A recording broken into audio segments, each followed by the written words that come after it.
They called the German Shepherd a mad dog for crying at night. What baby did next left everyone in tears. What happened next will shock you to your core and leave you questioning everything you thought you knew about loyalty, heartbreak, and the unbreakable bond between a child and an animal that everyone else had given up on. Before we dive into this incredible story that will stay with you long after you finish listening, make sure to like this post, share it with someone who needs to hear this today, subscribe for more heartwarming stories, and drop a comment telling us where you're listening from right now.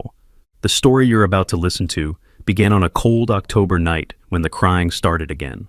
6-year-old Jake pressed his small face against the frost-covered window of his bedroom, his breath creating tiny clouds on the glass as he strained to see into the darkness beyond their backyard.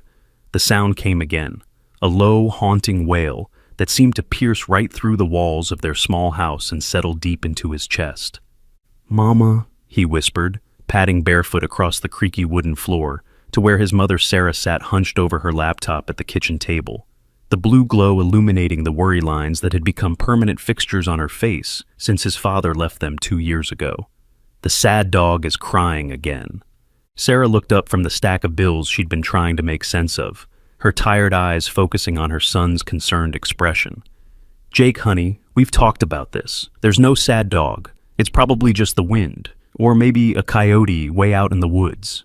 But Jake shook his head with the stubborn certainty that only a child could possess. "It's not the wind, Mama. It's not a coyote either. It's a dog. And he's really, really sad. He sounds like how I felt when Daddy left."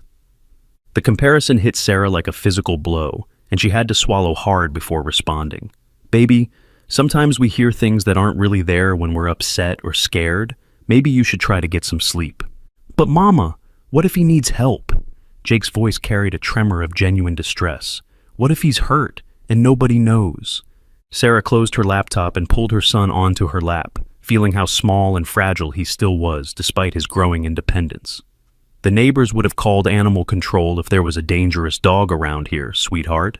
Mrs. Chen next door has been complaining about noise all week, and you know how she gets about anything that disturbs her precious garden." As if summoned by the mention of her name, a sharp knock echoed through the house. Sarah and Jake exchanged glances. It was nearly 10 o'clock, far too late for social visits.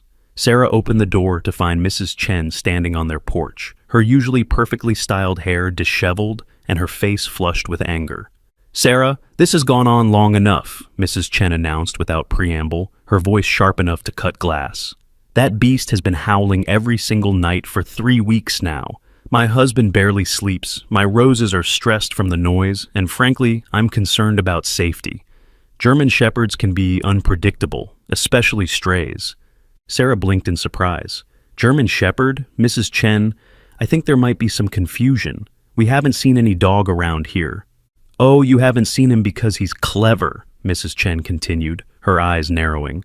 "He hides during the day, probably scavenging for food and plotting God knows what. But at night? At night he shows his true nature. The crying, the howling. It's not natural, Sarah. Normal dogs don't sound like that. There's something wrong with that animal. Something dangerous." Jake tugged on his mother's sleeve. "Mama, she's talking about my sad dog. See? I told you he was real." Mrs. Chen's gaze shifted to Jake, and her expression softened slightly. "Sweet child, that's no ordinary dog out there. The sounds it makes, they're almost human. It's disturbing, unnatural. Some of the other neighbors think it might be rabid." "Rabid?" Sarah's protective instincts flared immediately. "Are you sure it's even a dog? Maybe it's—" "I saw it yesterday evening," Mrs. Chen interrupted. "Massive German Shepherd, dark coat, limping badly. It was digging near the old Miller property. You know, where that terrible fire happened 5 years ago. When it saw me watching from my window, it looked right at me, and Sarah—" She paused, visibly shuddering. "Its eyes weren't right. They were too intelligent, too knowing, like it understood something we don't." That night, after Mrs. Chen had left with promises to call animal control in the morning, Sarah tucked Jake into bed with extra care, checking his window lock twice and pulling his curtains firmly closed. "Mama," Jake whispered as she kissed his forehead, "what if the sad dog isn't dangerous? What if he's just lonely like us?" Sarah's heart clenched at her son's words. "Baby, even if there is a dog out there, We can't help every lost animal. Sometimes the kindest thing is to let the professionals handle it. But Jake wasn't satisfied with that answer. As his mother's footsteps faded down the hallway, he slipped out of bed and crept back to his window, carefully pulling aside just enough curtain to peer into the darkness. The October moon was nearly full, casting silver shadows across their small backyard and the empty lot beyond where wild grass grew tall and untamed. At first, he saw nothing. Then, like something emerging from a dream, a large shape separated itself from the shadows near the old oak tree that marked the boundary of their property. Even from his second-story window, Jake could see that Mrs. Chen had been right about one thing. It was definitely a German Shepherd, and it was huge. But as Jake watched, transfixed, the dog did something that made his breath catch in his throat. It sat down in the moonlight, lifted its massive head toward the sky, and released a sound that was unlike anything Jake had ever heard. It wasn't quite a howl, wasn't quite a cry. It was something that seemed to contain all the sadness in the world, a sound so full of grief and longing that tears immediately sprang to Jake's eyes. "He is sad," Jake whispered to himself, pressing his palm against the cool glass. "He's the saddest thing I've ever seen." The dog's head turned, and for one impossible moment, Jake could have sworn their eyes met across the distance and darkness. The crying stopped abruptly, and the dog stood, tail hanging low, before disappearing back into the shadows as silently as it had appeared. Jake remained at the window for another hour, hoping to catch another glimpse, but the yard remained empty. Finally, exhaustion overtook him, and he crawled back into bed, his mind spinning with questions. Why was the dog so sad? Where did it come from? And why did looking at it make Jake feel like he was seeing something important, something that the adults were missing? The next morning brought the first real October storm of the season. Rain lashed against the windows with unusual fury, and the wind howled through the trees with a sound that almost, but not quite, resembled the dog's crying from the night before. Sarah made pancakes for breakfast, Jake's favorite, but he barely touched them, too distracted by the weather and his thoughts about the mysterious German Shepherd. "The storm's getting worse," Sarah observed, glancing out the kitchen window at the bending trees. "Good thing it's Saturday. I don't think I'd want to drive to work in this." Jake pushed his pancakes around his plate, building little syrup rivers between the pieces. "Mama, do you think the sad dog has somewhere dry to sleep?" Sarah sighed, recognizing the stubborn set of her son's jaw. "Jake, honey, we've been over this. If there really is a stray dog out there, it knows how to find shelter. Wild animals are good at taking care of themselves." "But what if he's not wild? What if he used to have a family like us, and something bad happened?" The question hung in the air between them, loaded with implications that Sarah wasn't ready to explore. Before she could formulate a response, a tremendous crack of thunder shook the house, followed immediately by a flash of lightning that turned their kitchen white for a split second. In that brief moment of illumination, both Sarah and Jake saw something that made them freeze. There, pressed against the sliding glass door that led to their back patio, was the unmistakable silhouette of a large dog. Water streamed down the glass, distorting the image, but there was no mistaking the pointed ears, the broad head, or the desperate way the animal seemed to be trying to get their attention. "Mama," Jake breathed, his voice barely audible over the storm. "He's here." Sarah's first instinct was to call 911, or animal control, or anyone who could handle this situation professionally, but something about the way the dog stood there, not scratching at the door or showing any signs of aggression, just waiting patiently in the pouring rain, made her hesitate. Another flash of lightning revealed more details that made Sarah's breath catch. The dog's coat was matted and muddy, and she could see what looked like an old injury on its right hind leg. But most striking were its eyes, large, intelligent, and filled with an unmistakable plea for help. "He's hurt, Mama," Jake said, already moving toward the door. "Look at his leg, and he's shivering." "Jake, no!" Sarah grabbed her son's arm before he could reach for the door handle. "We don't know anything about this animal. It could be dangerous, or sick, or—" She stopped mid-sentence because the dog had done something extraordinary.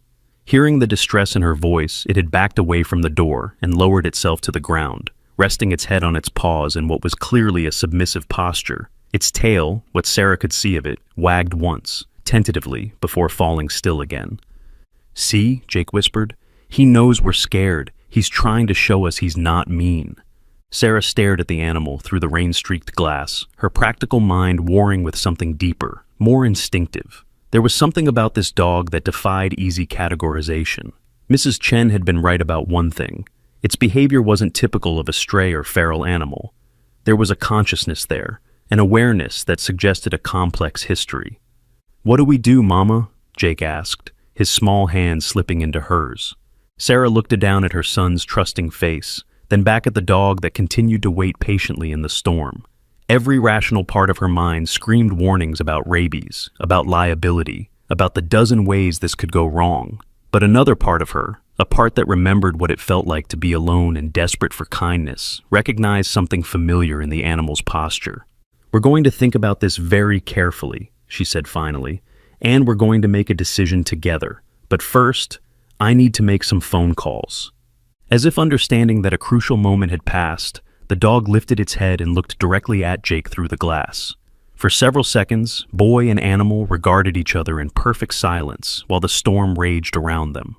Then, slowly, deliberately, the dog's tail wagged once more before it turned and disappeared back into the rain, leaving only wet paw prints on the patio stones as evidence it had ever been there at all. Jake pressed his face against the glass, trying to see where the dog had gone, but the storm had swallowed it completely.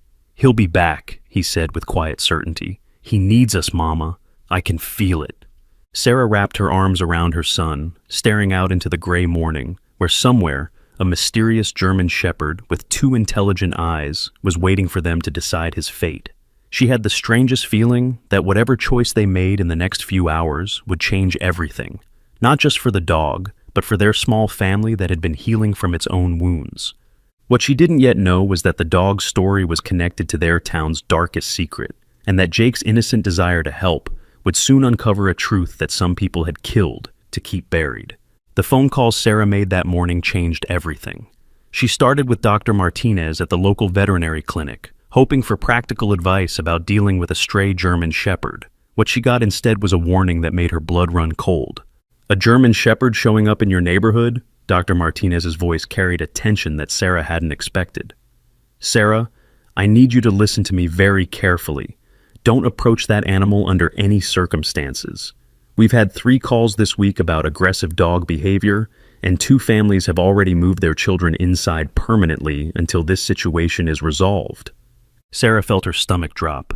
Aggressive behavior? But the dog seemed calm, almost gentle when we saw it. "That's exactly what makes it so dangerous," Dr. Martinez continued. "Unpredictable behavior in large breed dogs often indicates neurological issues, possibly rabies. The fact that it's crying at night, showing up at houses, acting tame one moment, these are classic signs of an animal that's mentally compromised." After hanging up, Sarah immediately called the school district to report the situation. Then, animal control, and finally, the non-emergency police line. Each conversation painted a darker picture than the last. By noon, she had a clear message from every authority figure she'd spoken to. The dog was considered dangerous, and the entire neighborhood was on high alert. Jake listened to these conversations from his spot at the kitchen table, his small face growing more troubled with each phone call. When Sarah finally set down the phone after speaking with Officer Williams, Jake spoke up with a trembling voice. "Mama, they're all wrong about him. I know they are." Sarah knelt down beside her son's chair, taking his hands in hers. "Baby, sometimes adults know things that children don't understand yet. This dog might seem friendly, but if it's sick..." "He's not sick," Jake's voice rose with unusual defiance. "He's sad. There's a big difference, Mama. When you were sad after Daddy left, you cried at night too, but that didn't make you dangerous." The comparison hit Sarah harder than she expected, and she had to take a moment to compose herself. "Jake, that's different. People and animals..." "Are both alive," Jake interrupted, his 6-year-old logic cutting straight to the heart of something Sarah wasn't ready to acknowledge. "Are both capable of being hurt, are both deserving of help when they need it." Before Sarah could respond, the doorbell rang. Through the peephole, she could see Mrs. Chen standing on their porch again, but this time she wasn't alone. Behind her stood 3 other neighbors, Mr. Thompson from 2 houses down, Mrs. Rodriguez from across the street, and Dale Morrison, a man Sarah had always found somewhat intimidating with his permanent scowl and habit of carrying a hunting rifle to his truck every morning. Sarah opened the door to find 4 very serious faces staring back at her. "Sarah, Mrs. Chen began without preamble, "we need to discuss the situation. It's gotten worse." "Worse how?" Sarah asked, though she wasn't sure she wanted to know the answer. Mr. Thompson stepped forward, his usually friendly demeanor replaced by genuine concern. "The dog was in my backyard this morning. My wife saw it digging near our tool shed around dawn. When she knocked on the window to scare it away, it looked up at her and—" He paused, shaking his head. "Janet swears it looked like it was trying to communicate something, like it wanted her to follow it." "That's not normal behavior for a stray," Mrs. Rodriguez added. "Strays run when they see humans. They don't try to make contact." Dale Morrison, who had remained silent until now, finally spoke in his gravelly voice.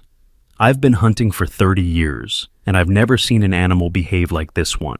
It's not acting on instinct, it's acting with purpose. That makes it unpredictable, and unpredictable animals are dangerous animals." Sarah felt Jake move behind her, pressing against her legs as he listened to the adults discuss the dog's fate.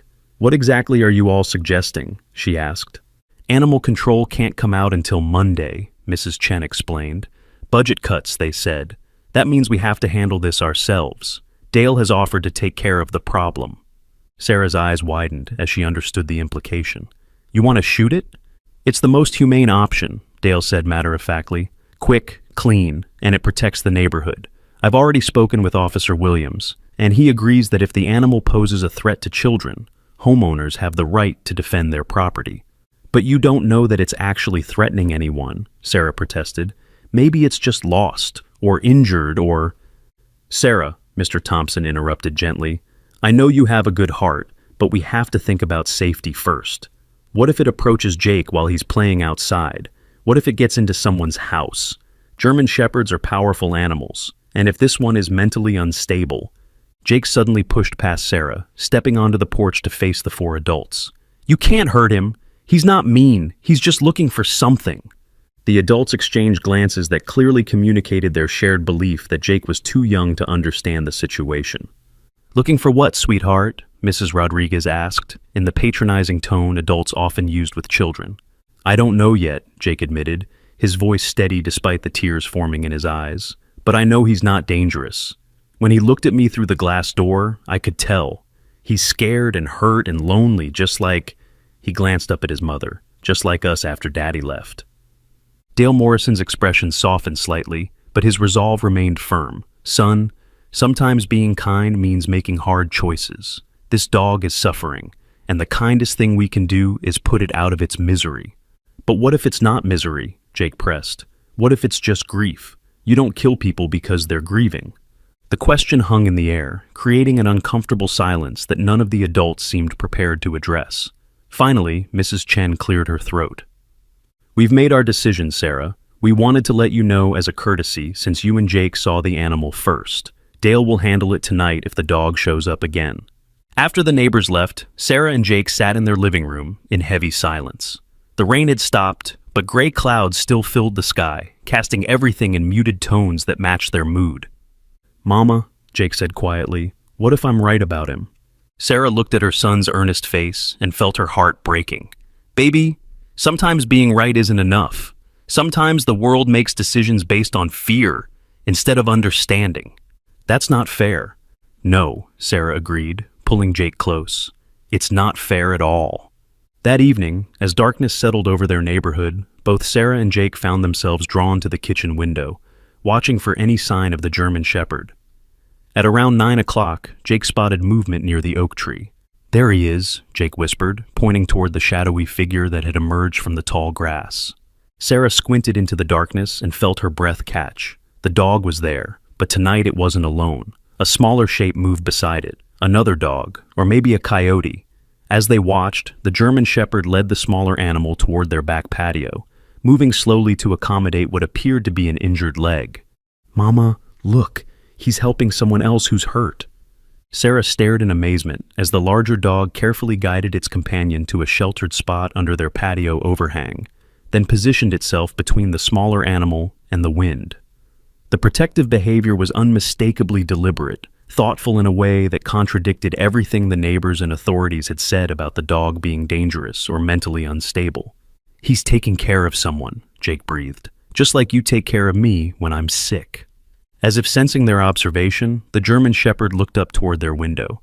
Even from a distance, Sarah could see intelligence in its posture, awareness in the way it held its head. This wasn't the behavior of a rabid or mentally compromised animal. This was the behavior of a creature capable of compassion, of making complex decisions based on the needs of others. "Mama, we have to do something. Mr. Morrison is going to come with his gun, and he'll hurt both of them." Sarah felt torn between every instinct she had as a mother to keep her child safe, and a growing certainty that they were witnessing something remarkable. The dog's behavior toward its injured companion showed a level of empathy that many humans couldn't match. "Jake, what if I told you that sometimes the right thing to do is also the scary thing to do?" Jake looked up at her with wise eyes that seemed far too old for his 6-year-old face. "I'd say that's when it's most important to do it anyway." Sarah made her decision. "Get your rain boots and jacket. We're going outside." "Really?" Jake's face lit up with hope and excitement. "Really, but we're going to be very careful, and if I say we need to go back inside, we go immediately. Understood?" "Understood." They stepped out onto the back patio quietly, Sarah's heart hammering as they approached the two animals huddled under their overhang. The German Shepherd raised its head as they emerged, but instead of growling or showing aggression, it simply watched them with calm attention.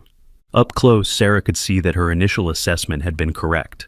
This was a magnificent animal, probably purebred, with intelligent dark eyes and a coat that would have been beautiful if not for the mud and matting. The smaller animal beside it was indeed another dog, some kind of terrier mix that appeared to have an injured paw. "Hey there," Sarah said softly, crouching down several feet away. "We're not going to hurt you." The German Shepherd's tail moved once, a tentative wag that seemed to acknowledge her peaceful intentions. Then it did something that made both Sarah and Jake gasp. It gently nuzzled the smaller dog, encouraging it to move closer to the humans. "He's introducing us," Jake whispered in wonder. "He's telling his friend that we're safe." Sarah watched in amazement as the interaction unfolded. The German Shepherd was clearly facilitating a meeting between the injured terrier and the humans who might be able to help. The level of social intelligence required for such behavior was extraordinary. "What's your story, boy?" Sarah murmured, extending her hand slowly. "Where did you come from, and why are you so determined to help others?" The dog moved closer, allowing Sarah to touch its head. Its fur was wet and cold, but underneath she could feel the solid warmth of a healthy, well-muscled animal. Not sick, not rabid, just tired, hungry, and carrying the weight of some invisible burden that showed in its expressive eyes. "Mama, look at this," Jake said, pointing to something metallic caught in the dog's collar. "There's something stuck here." Sarah looked closer and saw what appeared to be a small, tarnished key hanging from a broken chain that had somehow become tangled in the dog's collar. The key was old, brass, and engraved with initials that were too worn to make out clearly. "It's like a treasure map clue," Jake said excitedly. "Maybe this key unlocks the secret of why he's so sad." As Sarah worked to gently free the key from the tangled chain, the German Shepherd remained perfectly still, as if understanding that she was trying to help. When she finally managed to extract it, the dog looked at the key in her palm and released a soft whine that sounded almost like relief. "This key means something to you, doesn't it?" Sarah asked, studying the animal's reaction. In response, the German Shepherd did something that made both humans freeze in astonishment. It looked directly at Jake, then at the key, then back at Jake, and deliberately placed one large paw on the boy's small hand. "He's giving me the key," Jake whispered. "He wants me to have it." Sarah felt a chill that had nothing to do with the October air. The interaction felt significant in a way she couldn't explain, as if they had just been entrusted with something important, something that connected to a larger story they didn't yet understand. "What does the key open?" Jake asked the dog, as if expecting an answer. The German Shepherd turned toward the old Miller property that Mrs. Chen had mentioned, the site of the tragic fire from 5 years ago. Its gaze was intense, purposeful, and Sarah had the unsettling feeling that it was trying to communicate something specific about that location. Before she could process this thought further, the sound of a truck engine broke the peaceful moment. Headlights swept across their backyard as Dale Morrison's pickup truck pulled into his driveway 3 houses down. The German Shepherd's entire body tensed, and for the first time, Sarah saw fear in its eyes. "He knows," Jake said quietly. "He knows about the gun." The dog looked at Sarah one more time, a look that seemed to convey both gratitude and urgency, then gently nudged the injured terrier with its nose. The smaller dog struggled to its feet, clearly in pain, but determined to follow its protector. "Wait," Sarah called softly, but the German Shepherd was already moving, supporting its injured friend as they disappeared into the darkness beyond the oak tree. Sarah and Jake stood in their backyard, the mysterious key warm in Sarah's palm, watching the shadows where two animals had vanished into the night. The sound of Dale Morrison loading his rifle carried clearly across the quiet neighborhood. "Mama," Jake said, his voice heavy with worry, "I think that key is the only thing that can save him." What neither of them realized was that the key Jake now held would soon unlock a truth so devastating that it would split their quiet town in half, and that by morning they would discover the German Shepherd's tears weren't just for the dead, but for the living, who had forgotten how to see the difference between justice and revenge.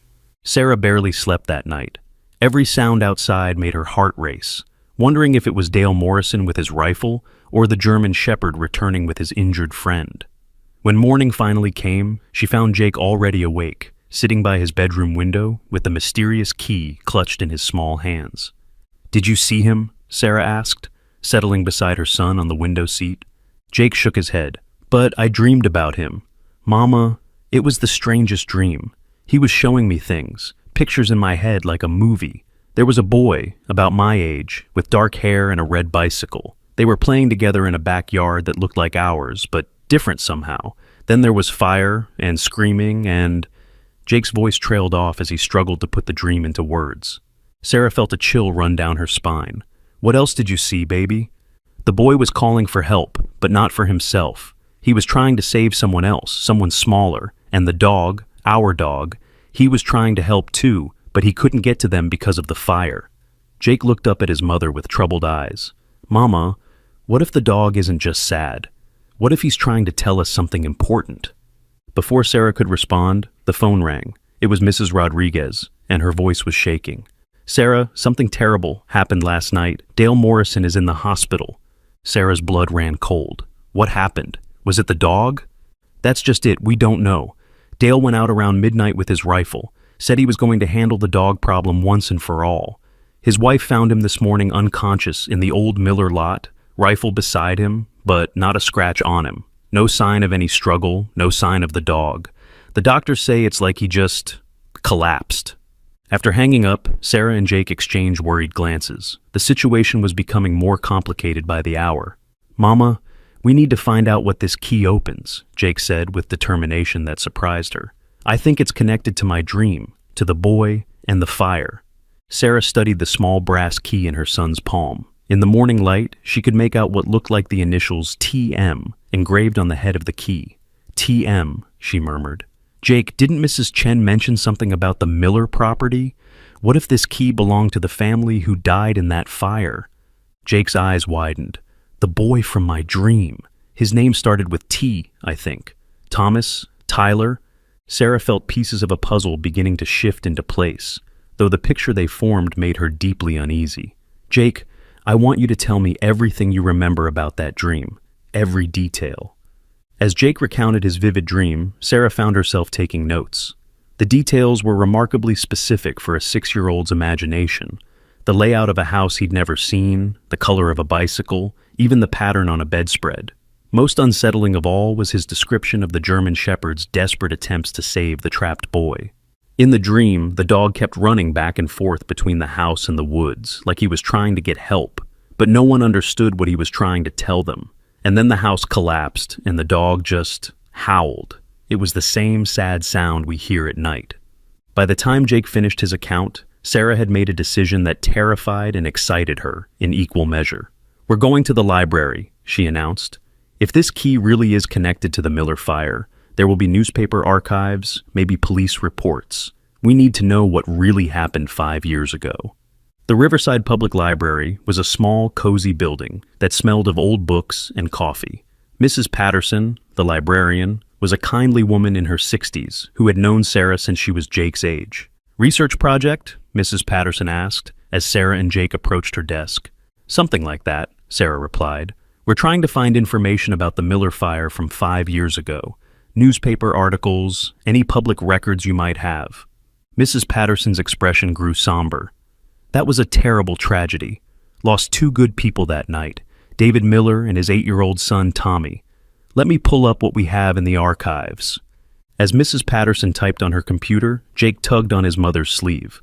Tommy, he whispered, that was the boy's name in my dream. Sarah felt goosebumps rise on her arms. Are you sure? Positive. And look at the key again, Mama. TM, Tommy Miller. Mrs. Patterson returned with a stack of printed articles and a solemn expression. Here's everything we have. I remember this case well because it never quite made sense to the investigators. The fire started in the middle of the night, spread incredibly fast, and by the time the fire department arrived, the house was fully engulfed. Sarah began reading the first article, while Jake looked at the accompanying photographs. The images showed a modest 2-story house, similar to their own, reduced to charred ruins. But what caught Sarah's attention was a quote from Fire Chief Roberts.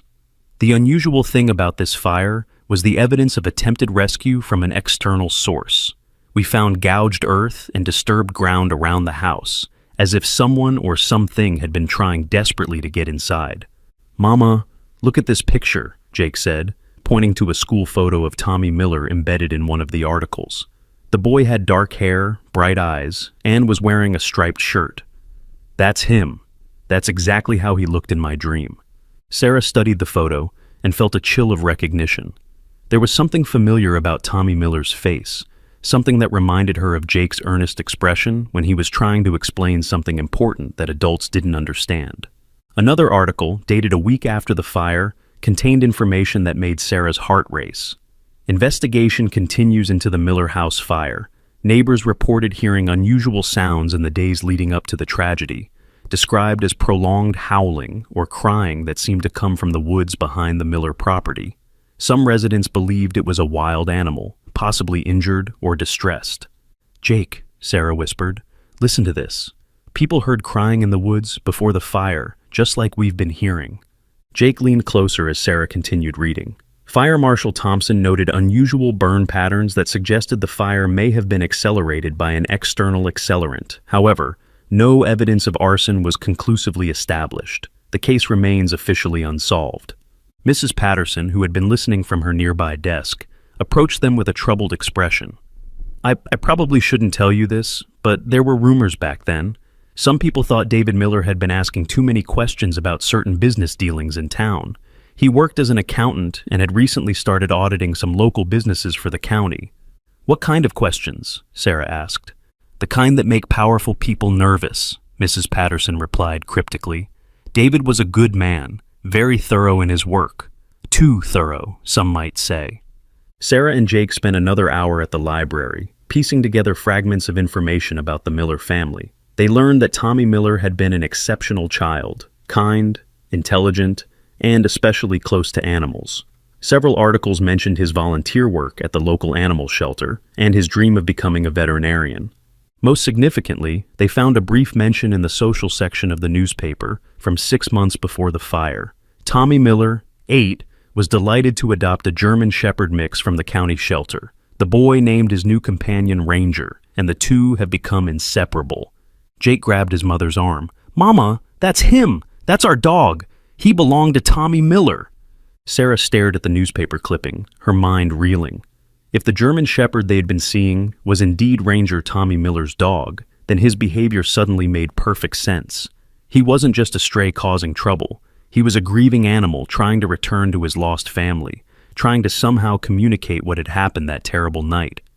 But Jake, if Ranger was Tommy's dog, how did he survive the fire? Where has he been for 5 years? Jake was quiet for a moment, considering this question with the serious concentration he usually reserved for difficult math problems. Maybe someone took him away after the fire. Maybe he's been trying to get back ever since. As they prepared to leave the library, Mrs. Patterson handed Sarah one final piece of information. This might interest you, she said, passing over a photocopy of a police report. It's from about 3 years ago. Someone reported a German Shepherd digging at the Miller property, trying to get into the ruins of the basement. When animal control arrived, the dog was gone, but they found evidence of extensive digging. The report noted that the dog had been attempting to reach a specific area of the basement, the location where the family's safe had been installed. The safe had been damaged in the fire but not completely destroyed, and it had remained locked since the tragedy. Sarah felt her heart skip a beat as she looked at the key in Jake's palm. "Mrs. Patterson, do you know if the Miller safe was ever opened after the fire?" "As far as I know, no one ever found the key. The family didn't have any surviving relatives who could claim the contents, and the county decided it wasn't worth the expense of hiring a locksmith for what might have been empty." Jake and Sarah exchanged a meaningful look. The key that Ranger had carried for 5 years, tangled in his collar, might be the very key that could unlock Tommy Miller's safe, and potentially reveal why David Miller had died asking too many questions. Their drive home was quiet, both lost in thought about the implications of what they'd discovered.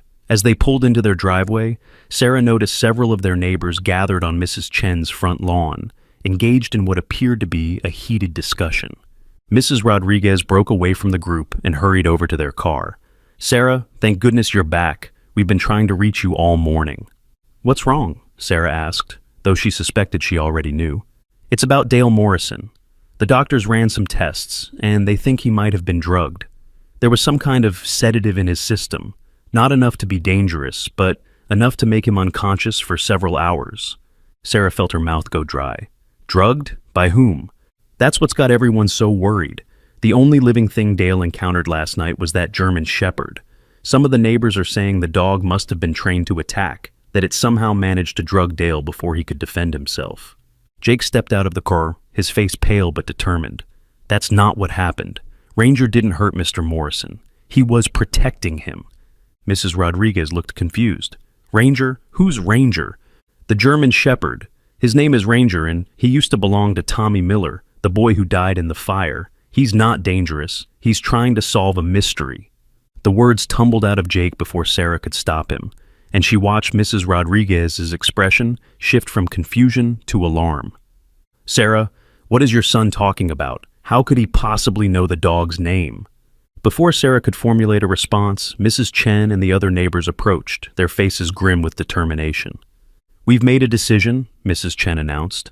"If Dale Morrison, an experienced hunter, couldn't handle this animal safely, then we need professional help. We've called the county sheriff's department. They're sending a team with tranquilizer guns this afternoon." Jake stepped forward, the key visible in his clenched fist. "You can't! Ranger isn't the problem. He's trying to show us the solution." Mr. Thompson, who had remained silent until now, spoke up with unusual force.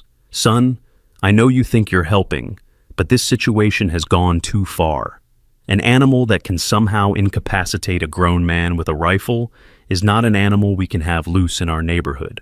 "But what if he saved Mr. Morrison's life?" Jake protested. "What if someone else was out there last night, someone dangerous, and Ranger protected him?" The adults exchanged skeptical glances, clearly dismissing Jake's theory as childhood imagination. But Sarah found herself remembering the intelligence in Ranger's eyes, the deliberate way he had protected the injured terrier, the careful manner in which he had entrusted them with Tommy Miller's key. "Jake might be right," Sarah said quietly, her voice carrying more conviction than she felt. "This dog has shown remarkable intelligence and protective instincts. What if he saw something last night that we don't understand?" Mrs. Chen's expression hardened.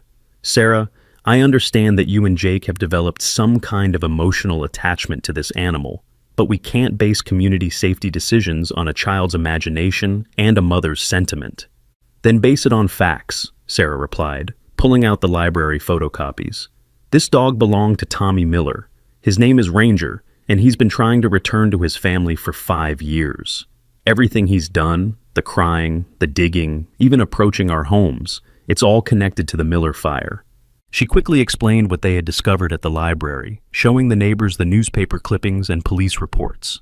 As she spoke, she watched their expressions shift from skepticism to confusion to something that might have been fear. When she finished, Mr. Thompson was the first to speak. "Even if all of that is true, Sarah, it doesn't change the fact that this animal drugged a man last night. That's not normal dog behavior, no matter how you explain it." "Unless," Jake said quietly, his child's voice cutting through the adult discussion like a blade, "Ranger wasn't the one who drugged Mr. Morrison. Unless someone else was out there, someone who didn't want Mr. Morrison to see what they were doing." The suggestion hung in the air like a thunderclap. The adults stared at Jake, and Sarah could see the exact moment when they began to consider the possibility that their quiet neighborhood might harbor secrets far more dangerous than one grieving German shepherd. "What are you suggesting?" Mrs. Rodriguez asked, her voice barely above a whisper. Jake looked at each adult in turn, then at the key in his palm.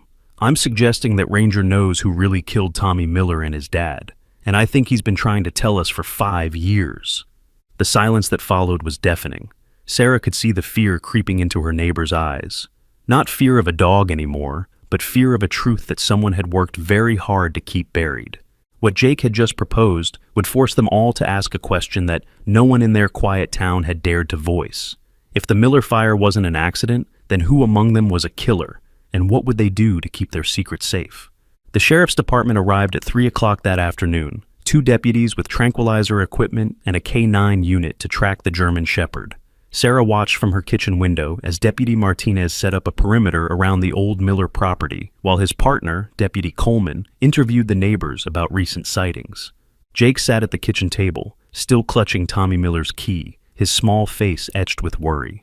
"Mama, we have to do something. They're going to hurt Ranger before he can show us the truth." Sarah felt torn between her maternal instinct to keep Jake safe and a growing certainty that her son was right about something important happening.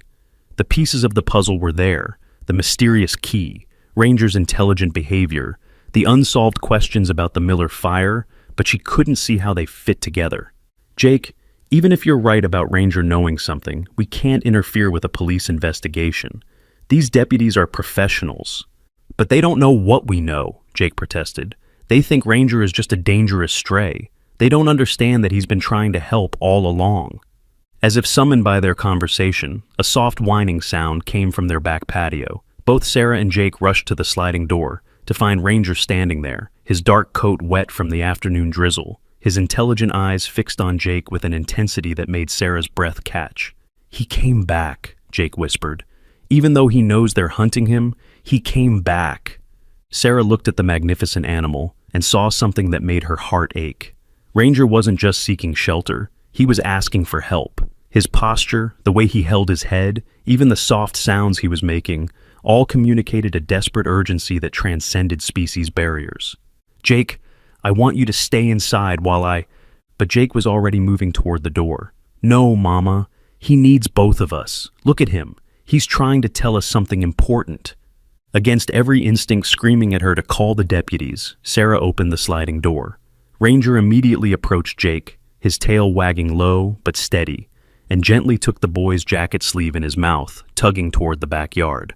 "He wants us to follow him," Jake said with certainty. "Just like in my dream, he's trying to show us something." Sarah grabbed her phone and jacket, her heart hammering as they followed Ranger across their backyard toward the wooded area that bordered the old Miller property. The dog moved with purpose, frequently looking back to ensure they were following, his limp more pronounced than she'd noticed before. As they walked deeper into the woods, Sarah began to hear voices.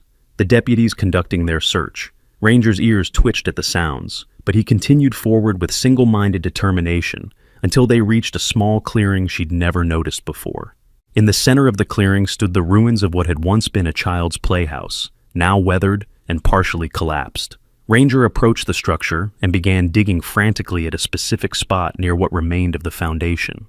"Mama, he's found something," Jake said, kneeling beside Ranger to help clear away leaves and debris. What they uncovered made Sarah's blood run cold. Partially buried beneath the rotted floorboards of the playhouse was a metal box similar to a lockbox or small safe. The lock was corroded but intact, and Sarah realized with growing excitement and terror that it was exactly the right size for the key Jake carried. "Tommy's secret hiding place," Jake breathed. "In my dream, I saw him hiding things here. Important things his dad told him to keep safe." Sarah looked around nervously, aware that the deputies' voices were getting closer. "Jake, we need to be careful. If this box contains evidence related to the Miller fire, we should turn it over to the police." "But what if the police can't be trusted?" Jake asked, his 6-year-old logic cutting straight to the heart of Sarah's own fears. What if whoever killed Tommy and his dad is still here, still dangerous? What if they have friends in the police? Ranger whined softly and pawed at the box, his message clear. The time for caution had passed. Sarah made a decision that would haunt her dreams for weeks to come. "Give me the key, Jake." The key turned easily despite 5 years of corrosion, and the lid of the box opened with a soft click that seemed to echo through the clearing like a gunshot. Inside, wrapped in what had once been a plastic bag, were several items that made Sarah's hands shake: a child's journal, several photographs, and a small digital recording device. Jake reached for the journal first, opening it to reveal Tommy Miller's careful 8-year-old handwriting. The entries were dated from the weeks leading up to the fire, and as Sarah read over Jake's shoulder, she felt the world shift beneath her feet. October 3rd. Dad found something bad at work today. He was really upset and made lots of phone calls. He told me that sometimes grown-ups do wrong things for money, and that good people have to be brave enough to tell the truth, even when it's scary. Jake turned the page, his voice barely a whisper, as he read the next entry. October 8th. Someone came to our house late last night. Dad and the man were arguing in the kitchen. I heard Dad say he had proof and that he was going to the state investigators on Monday. The man said Dad should think about what's best for his family. Dad said protecting Tommy was exactly what he was thinking about. Sarah felt ice forming in her stomach as the implications became clear. David Miller hadn't died in an accidental fire. He'd been murdered to silence him about some kind of corruption or criminal activity he'd discovered through his accounting work. October 12th. Dad is acting really scared now. He gave me this box and made me promise to hide it where only Ranger and I know about it. He said if anything ever happens to him, I should give these things to a grown-up I trust, someone from outside our town. Dad says there are bad people who will hurt us to keep their secrets. The final entry was dated October 15th, the night of the fire. October 15th. Dad heard something outside. He told me to take Ranger and hide in the playhouse until he came to get me. But Dad never came. I can see fire through the trees. Ranger is trying to get me to run, but I'm too scared to leave without Dad. I'm going to hide this box and then try to help Dad. If something happens to me, I hope someone finds this and knows that Dad was a hero who tried to do the right thing. Jake closed the journal with trembling hands, tears streaming down his face. Tommy never made it back to the house. He died trying to save his dad. Sarah wiped her own tears away and reached for the photographs. What she saw made her stomach lurch. Pictures of documents, bank statements, and what appeared to be construction contracts. Even with her limited understanding of business finances, she could see evidence of embezzlement, kickbacks, and money laundering involving several local businesses and at least one county official. But it was the final photograph that made her gasp aloud. It showed David Miller's desk with several documents spread across it, and in the corner of the frame, she could clearly see a figure reflected in the window, someone watching the house from outside. The figure was partially obscured, but Sarah could make out enough details to recognize the face. Dale Morrison, 5 years younger, but unmistakably the same man who had volunteered to hunt down Ranger with his rifle. "Jake," Sarah whispered. "Dale Morrison was there the night of the fire. He was watching the house." Jake looked at the photograph and nodded grimly. That's why Ranger drugged him last night. He remembered Mr. Morrison's scent. He was trying to protect him from doing something bad again. Sarah's hands shook as she picked up the digital recorder. The device was an older model, but it appeared to be functional. She pressed play, and David Miller's voice filled the clearing, tinny but clear through the device's small speaker. "This is David Miller, October 15th, 2019, approximately 11:30 p.m. I'm recording this because I believe my life and my son's life are in immediate danger. Earlier today, I provided the county prosecutor's office with evidence of a construction fraud scheme involving Morrison Construction, County Supervisor Bill Patterson, and at least 3 other local contractors." Sarah felt the world spinning as she recognized the names. Bill Patterson was Mrs. Patterson's husband, the same Mrs. Patterson who had helped them research the Miller fire that morning. And Morrison Construction belonged to Dale Morrison's family business. David Miller's voice continued. The scheme involved inflating construction costs on county projects and splitting the excess profits between the contractors and Patterson. Over the past 3 years, they've stolen nearly $2 million in taxpayer money. I have bank records, altered invoices, and recorded conversations proving their guilt. There was a pause in the recording, then David's voice returned, more urgent now. "Someone's outside the house. I can see Dale Morrison's truck parked across the street. Tommy is hidden with Ranger in the old playhouse. If something happens to me, that's where the evidence is hidden. I pray someone finds this recording and brings these criminals to justice. The recording ended with the sound of breaking glass and David Miller's voice calling for his son to stay hidden. Sarah and Jake sat in stunned silence, the weight of what they'd discovered settling over them like a heavy blanket. They now possessed evidence that could expose a conspiracy involving murder, fraud, and corruption that reached into the highest levels of their local government. But they also realized they were in terrible danger. If Dale Morrison and Bill Patterson had killed to protect their secret 5 years ago, they wouldn't hesitate to kill again.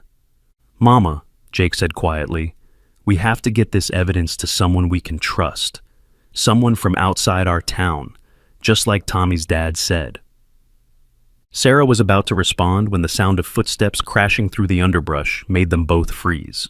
Deputy Martinez appeared at the edge of the clearing, his hand on his weapon, his eyes immediately locking onto Ranger. "Step away from the dog," he commanded. "That animal is considered dangerous." But as Deputy Martinez raised his tranquilizer gun, Ranger did something extraordinary. Instead of running or showing aggression, he positioned himself between the deputy and the evidence box, his stance protective but non-threatening. "Wait," Sarah called out, her mind racing. "Deputy Martinez, we've found something important, evidence related to the Miller fire." Deputy Martinez lowered his weapon slightly, his eyes narrowing as he took in the scene, the open box, the scattered documents, and the metal detector beside them. "What kind of evidence?" Sarah made a split-second decision that would either save their lives or seal their fate. Evidence that David Miller was murdered to cover up a fraud scheme involving local contractors and county officials. The deputy's expression shifted, and Sarah saw something flicker in his eyes that made her blood run cold. Not surprise or concern, but fear. The kind of fear that comes from realizing a carefully hidden secret has been exposed. "I'm going to need you to hand over whatever you found," Deputy Martinez said, his voice carefully controlled. "This is now part of an official investigation." But Jake, with the intuitive wisdom that had guided him throughout this entire mystery, stepped forward and shook his head. "No. Tommy Miller said to only give this to someone from outside our town. Someone we can trust." Deputy Martinez's hand moved back toward his weapon, and Sarah realized with growing horror that they might have just revealed David Miller's evidence to the very people who had killed him to obtain it. Ranger seemed to sense the shift in the deputy's demeanor, and his protective stance became more pronounced. The intelligent animal that had spent 5 years trying to solve his young master's murder now stood ready to defend the people who had finally listened to his message. "Deputy Martinez," Sarah said carefully, "I think we should contact the state police. This evidence suggests crimes that go beyond local jurisdiction." The deputy's smile was cold and predatory. "I'm afraid that won't be possible, Mrs. Wilson. You and your son have stumbled into something much bigger than you understand. The best thing you can do now is hand over that evidence and forget you ever found it." Jake looked up at his mother with wide, frightened eyes, and Sarah realized that Tommy Miller's 5-year-old mystery was about to claim 2 more victims. Unless the grieving German Shepherd, who had spent half a decade seeking justice, could somehow find a way to protect them from the same people who had destroyed his world. What Sarah didn't know was that Ranger had one final card to play, and that the loyal dog's greatest act of courage was yet to come. But would Jake and Sarah survive long enough to see justice finally served, or would the truth die with them in these woods where Tommy Miller had made his last stand? The tension in the clearing was suffocating, as Deputy Martinez kept his weapon trained on them while reaching for his radio with his free hand. Sarah's mind raced, trying to find a way out of this nightmare that wouldn't end with her and Jake sharing Tommy Miller's fate. "Control, this is Martinez," the deputy spoke into his radio, his eyes never leaving Sarah and Jake. "I've located the civilians and the dog. Going to need backup and cleanup assistance at the old Miller property." The coded language sent chills down Sarah's spine. Cleanup assistance wasn't standard police terminology. It was the kind of phrase people used when they needed evidence to disappear. But Ranger had been listening too, and the intelligent animal understood danger in ways that transcended human language. As Deputy Martinez finished his radio call, Ranger made a decision that would change everything. Instead of the aggressive attack the deputy expected, Ranger did something that caught everyone off guard. He began to howl. It wasn't the mournful crying they'd heard night after night. This was different, louder, more urgent, almost like a signal.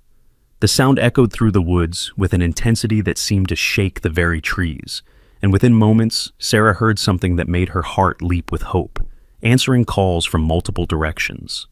"What the hell?" Deputy Martinez muttered, his weapon wavering, as the woods around them filled with the sounds of approaching animals. Jake's face lit up with understanding. "He's not alone anymore, Mama. He's been gathering friends." Through the trees came a sight that Sarah would never forget as long as she lived. Dogs of every size and breed emerged from the underbrush. The injured terrier Ranger had been protecting, a limping golden retriever, several mixed breeds that looked like they had been living rough, and even a few cats that moved with the cautious intelligence of survivors. "The strays," Sarah breathed. "He's been taking care of all the lost animals in the area." Ranger had spent 5 years not just mourning his lost boy, but building a family of abandoned and forgotten creatures who understood loss and loyalty in ways that many humans had forgotten. Now, faced with a threat to the people who had finally listened to his message, he had called his pack to stand with him. Deputy Martinez swung his weapon nervously between the growing number of animals surrounding the clearing. "Call them off, or I'll shoot all of them." "They're not attacking," Jake said with quiet courage that made Sarah's heart swell with pride. "They're just standing witness. They want to make sure the truth gets told this time." As if to prove Jake's point, the animals arranged themselves in a loose circle around the clearing, their eyes fixed on Deputy Martinez with the patient intensity of creatures who had learned to wait for justice. The standoff was broken by the sound of footsteps crashing through the underbrush, but it wasn't Deputy Coleman coming to Martinez's aid. Instead, Dale Morrison burst into the clearing, his face flushed and his eyes wild with panic. "Martinez, what's taking so long? We need to contain this situation before—" He stopped mid-sentence as he saw Sarah and Jake with the opened evidence box. His face went white as he recognized the photographs and documents scattered around them. "Well, well," Sarah said, finding her voice despite her fear. "Look who decided to join us, the man who murdered David and Tommy Miller." Dale's hand moved instinctively toward his jacket, but Ranger's low growl stopped him cold. The German Shepherd had positioned himself directly between Dale and the children, his powerful body coiled with protective energy. "You don't understand," Dale said, his voice shaking. "It wasn't supposed to happen like that. David was supposed to listen to reason, supposed to understand that sometimes you have to keep quiet for the good of the community." "The good of the community?" Sarah's voice rose with anger. "You killed a man and his 8-year-old son to cover up your theft." "It was an accident," Dale shouted, his composure finally cracking. "The fire got out of control. I only meant to scare David, to destroy his evidence. I didn't know Tommy was in the playhouse. By the time I realized—" Jake stepped forward, his small voice cutting through Dale's excuses like a blade. "You left them both to die. Tommy tried to save his dad, and his dad tried to save Tommy, and you just watched them burn." The accusation hung in the air like a physical blow. Dale's face crumpled, and for a moment, Sarah saw not a killer, but a broken man who had been living with unbearable guilt for 5 years.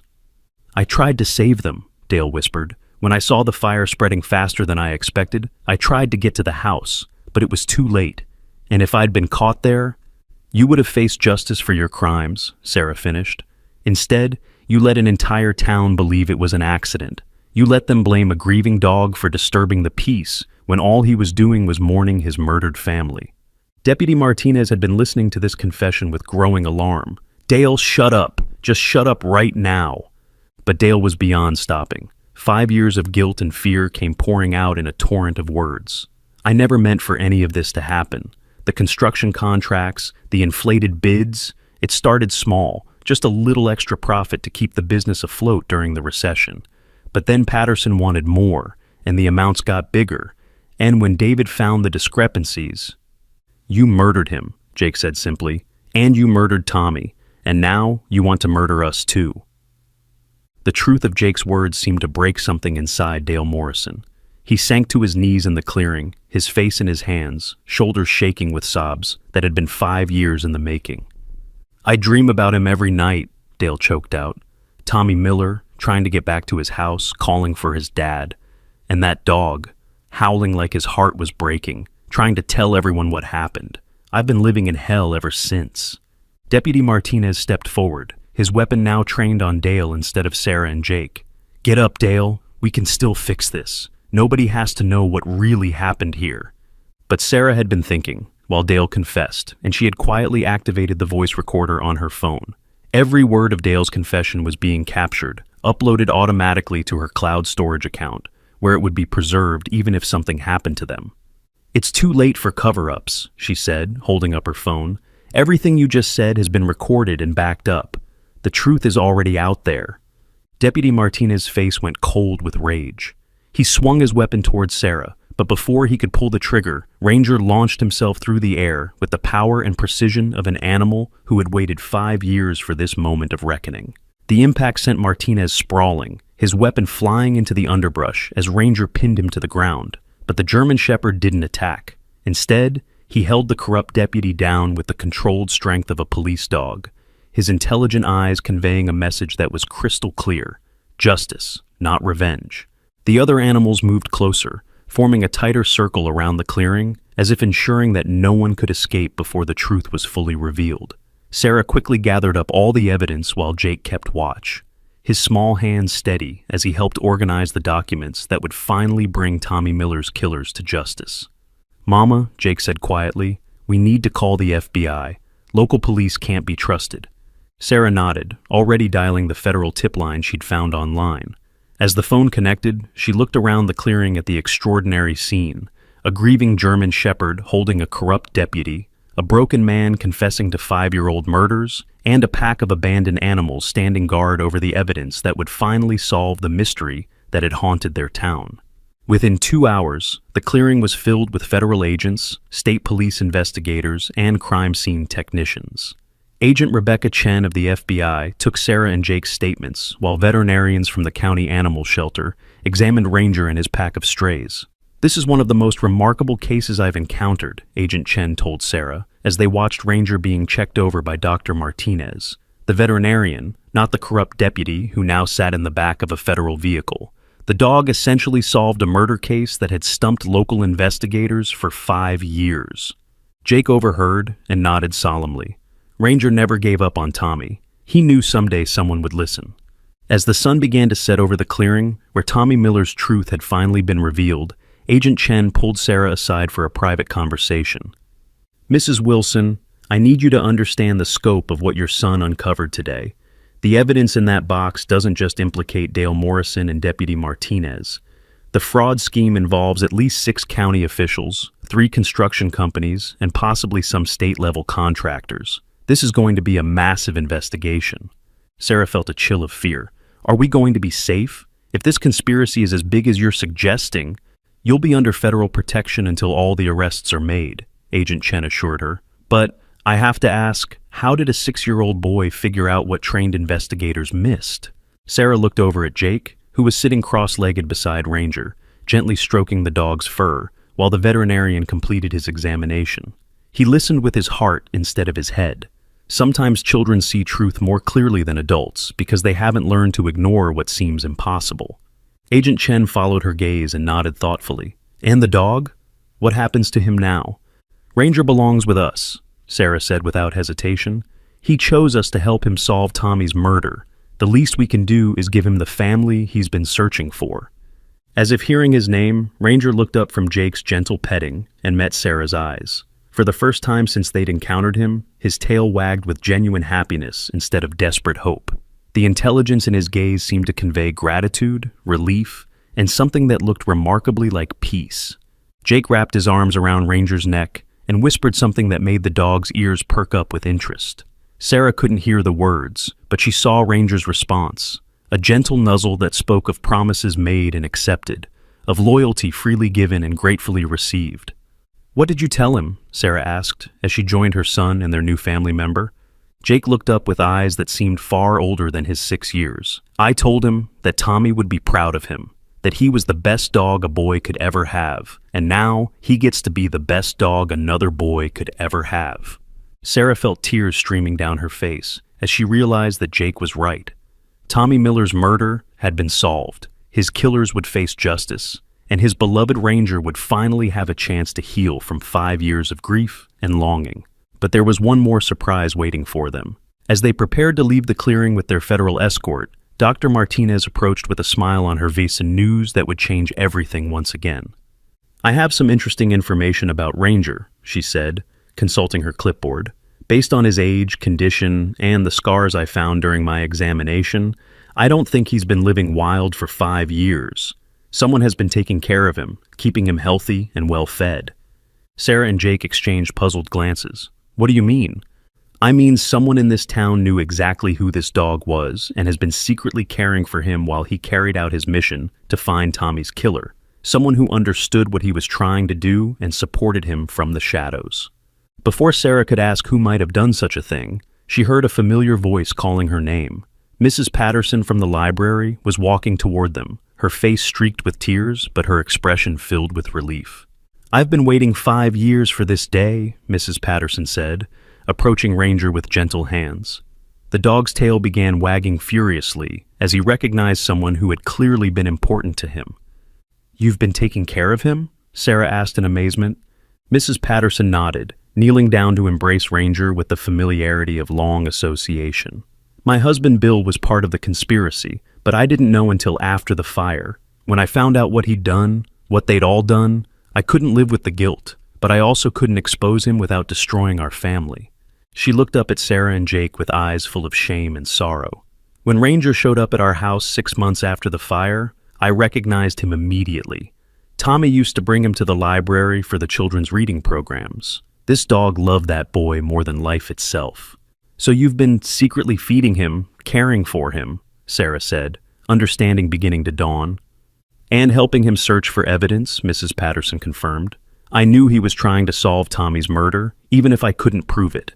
Every night, he would come to my back door, and I would feed him and tend to his wounds. Then he would go out searching, always searching, never giving up hope that someone would finally listen to what he was trying to say."